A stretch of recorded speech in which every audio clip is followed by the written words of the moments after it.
Ellen sinugurado na ang kanilang relasyon ni Francine Diaz. Umuwi na sa Pilipinas sina Francine Diaz at Seth Fedillen galing sa bansang Amerika kasama ang mga Dirty Linen casts. Sa pag-uwi ng Franceth ay naghatid ito ng kilig sa kanilang mga tagahanga matapos masilayan sa airport na umakbay si Seth kay Francine. Hindi pa dito natapos ang kaswitan ng dalawa dahil sa ibinahaging video ng manager ni Francine na si John Link.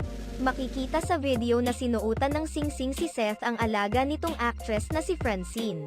Gayunpaman dahil sa pagiging komportable ng dalawa sa isa't isa ay maraming Franceth fans ang nagsasabi na mayroong pag-aamin at sagutan na nangyari sa pagsasama ng dalawa sa ibang bansa. Ngunit dahil inuuna ng dalawa ang kanilang trabaho ay hindi muna nila ito ginawang prioridad kung ano ang estado ng kanilang relasyon. Sa kabilang banda ay mapapanood na sa iWant TV sa September 15.